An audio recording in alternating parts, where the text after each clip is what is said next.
یہ فسادات شہریت ترمیم قانون CAA کے خلاف احتجاج کے دوران فروری 2020 میں ہوئے تھے، جن میں درجنوں افراد ہلاک اور سینکڑوں زخمی ہو گئے تھے۔ عدالت نے کہا کہ اس مرحلے پر طاہر حسین کو ضمانت دینا تفتیش اور سماج دونوں کے لیے نقصان دہ ہو سکتا ہے، اس لیے ان کی درخواست مسترد کی جاتی ہے۔ سپریم کورٹ نے یونیورسٹی گرانٹس کمیشن UGC کے 2026 ایکویٹی ریگولیشنز کے نفاذ پر روک لگا دی ہے، کیونکہ یہ قواعد مبہم ہیں اور معاشرے پر سنگین اثرات ڈال سکتے ہیں۔ عدالت نے حکم دیا ہے کہ اس معاملے میں حتمی فیصلے تک 2012 کے اینٹی ڈسکریمنیشن قواعد ہی نافذ رہیں گے۔ عدالت نے مرکز اور UGC کو ہدایت دی ہے کہ وہ اس معاملے میں اپنا جواب داخل کریں۔ اس کیس کی اگلی سماعت 19 مارچ کو مقرر کی گئی ہے۔ ان قواعد پر ملک بھر میں احتجاج اور سیاسی رد عمل بھی دیکھنے کو ملا۔ کچھ حلقوں کا کہنا ہے کہ یہ ضوابط غلط استعمال کا شکار ہو سکتے ہیں اور تعلیمی ماحول کو متاثر کر سکتے ہیں، اور کچھ کا موقف ہے کہ یونیورسٹیز میں ڈسکریمنیشن کو روکنے کے لیے مزید سخت حفاظتی اقدام ضروری ہیں۔ بھارت کا اقتصادی سروے 2025-26 وزیر خزانہ نرملا سیتارمن نے 29 جنوری کو پارلیمنٹ میں پیش کیا۔ سروے کے مطابق مالی سال 2026-27 میں بھارت کی مجموعی گھریلو پیداوار یعنی GDP میں 6.8 سے 7.2% تک ترقی متوقع ہے، جو رواں مالی سال کی 7.4% اندازہ شرح سے قدرے کم ہے۔ طویل مدت میں بھارت کی ممکنہ ترقی کی رفتار تقریباً 7% بتائی گئی ہے۔ سروے میں کہا گیا ہے کہ معیشت میں مضبوط میکرو اکنامک استحکام برقرار ہے۔ 2025 میں افراط زر کم ہو کر تقریباً 1.7% رہا۔ بینکنگ شعبے میں دباؤ کم ہوا ہے اور خراب قرضے کئی دہائیوں کی کم ترین سطح پر آئے ہیں۔ برآمدات خاص طور پر خدمات کے شعبے میں ریکارڈ سطح تک پہنچ چکی ہیں اور زر مبادلہ کے ذخائر $700 ارب سے تجاوز کر گئے ہیں۔ مینوفیکچرنگ اور بنیادی ڈھانچے میں PLI اسکیمز، شاہراہوں اور ہوائی اڈوں کی توسیع سے بہتری دیکھی جا رہی ہے۔ زرعی پیداوار ریکارڈ سطح پر رہی، جس سے دیہی آمدنی میں اضافہ ہوا۔ تاہم سروے کے مطابق ڈیجیٹل ایڈکشن اور نیند کی کمی جیسے سماجی خدشات پر بھی خبردار کیا گیا ہے۔ کرناٹک کے ٹھیکیداروں نے ریاستی حکومت کو خبردار کیا ہے کہ اگر 37,370 کروڑ روپے سے زیادہ واجب الادا رقم جلد جاری نہیں کی گئی تو وہ 5 مارچ سے تمام سرکاری ترقیاتی کام بند کر دیں گے۔ کرناٹک اسٹیٹ کنٹریکٹرز ایسوسی ایشن KSCA کے صدر R منجوناتھ نے بتایا کہ پانی کے وسائل کے شعبے کے 13,000 کروڑ روپے اور پبلک ورکس ڈپارٹمنٹ کے 8,370 کروڑ روپے کے بل سب سے زیادہ پیچھے پڑے ہوئے ہیں۔ شہری ترقی اور چھوٹے آبپاشی محکموں کے بل بھی واجب ہیں۔ منجوناتھ نے بتایا کہ کچھ محکمے کمیشن اور کرپشن کی وجہ سے ٹھیکیداروں کو نقصان پہنچا رہے ہیں اور چھوٹے مقامی ٹھیکیداروں کو بڑے کاروباری گروہوں کے لیے ہٹا دیا جا رہا ہے۔ انہوں نے وزیر اعلیٰ سدرامیا سے ادائیگی کرنے کی درخواست کی ہے اور کہا ہے کہ کئی سال سے تاخیر کے باعث بہت سے ٹھیکیدار مالی بحران اور قرض میں ڈوبے ہوئے ہیں۔ اگر حکومت ادائیگی نہ کرے تو مکمل ہائی وے، تعمیراتی اور دیگر ترقیاتی کام متاثر ہوں گے، جس کا اثر نہ صرف ملازمتوں پر بلکہ بنیادی ڈھانچے کی ترقی پر بھی پڑے گا۔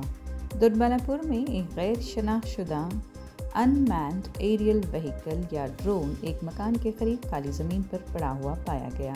پولیس نے فوری موقع پر پہنچ کر ڈرون کو ضبط کر لیا اور اس کا معائنہ کیا گیا۔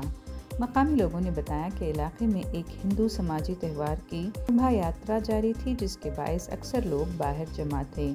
ڈرون میں بیٹریز اور الیکٹرک وائرز جڑے ہوئے تھے، تاہم ابتدائی معائنے میں کسی خطرناک یا دھماکہ خیز مواد کے آثار نہیں ملے۔ دوڈبالا پور گاؤں پولیس نے تفتیش شروع کر دی ہے، ساتھ ہی CCTV فوٹیج اور دیگر شواہد اکٹھے کیے جا رہے ہیں تاکہ یہ معلوم ہو سکے کہ یہ ڈرون کہاں سے آیا ہے اور کس نے اسے چلایا تھا۔ ابھی تک کسی نے اس کے مالک ہونے کا دعویٰ نہیں کیا ہے۔ 17ویں Bangalore international film festival BIFF کا افتتاح تنازع کے ساتھ ہوا ہے، جہاں نامور اداکار اور فیسٹیول کے برانڈ ایمبیسڈر پرکاش راج نے ریاستی حکومت سے فلسطینی فلموں کی نمائش کی اجازت کا مطالبہ کیا ہے۔ اجلاس کے موقع پر پرکاش راج نے کہا کہ 4 فلسطینی فلموں کی اسکریننگ کو مرکزی حکومت نے منظور نہیں کیا، جس کے باعث انہیں BIFF میں دکھایا نہیں جا سکتا۔ انہوں نے فیسٹیول کے رخ پر زور دیتے ہوئے کہا کہ عالمی فلمی میلوں کا مقصد مختلف ثقافتوں اور انسانی تجربات کو باندھنا ہوتا ہے، اور اگر ہم دوسروں کی کہانیاں یہاں نہیں دکھا سکتے تو پھر عالمی میلوں کا مطلب ہی کیا رہ جاتا ہے۔ پرکاش راج نے وزیر اعلیٰ سدرامیا سے اپیل کی کہ ریاست کی حکومت اس فیصلے کی مخالفت کرے اور فلسطینی فلموں کی نمائش کی حمایت کرے، جیسا کہ کیرلا میں بھی کیا گیا تھا۔ انہوں نے اسٹرکچرل آزادی اور فنکارانہ اظہار کی اہمیت پر زور دیتے ہوئے سیاسی مداخلت پر تشویش کا اظہار کیا۔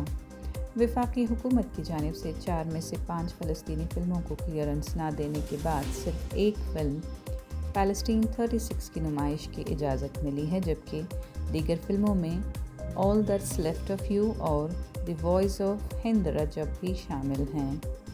BIFF 30 جنوری سے 6 فروری تک مختلف سنیما گھروں اور پلیٹ فارمز پر جاری ہے، جس میں لولو مال، میجسٹک کے قریب سنیپولس سنیما، بنشنکری میں سچترا فلم سوسائٹی اور چامراج پیٹ میں مکّلکوٹا کے قریب کرناٹک فلم آرٹسٹ ایسوسی ایشن شامل ہیں۔ 300 سے زائد عالمی فلمیں اور 60 سے زائد خواتین ہدایت کاروں کی تخلیقات پیش کی جا رہی ہیں۔ آج کے نیوز بلیٹن سے اتنا ہی۔ اگلی ملاقات تک اجازت دیجیے، تب تک باخبر رہیں اور اپنا خیال رکھیں۔ کامنٹ سیکشن میں ہمیں ضرور بتائیں کہ آپ کون سی نیوز سننا چاہتے ہیں۔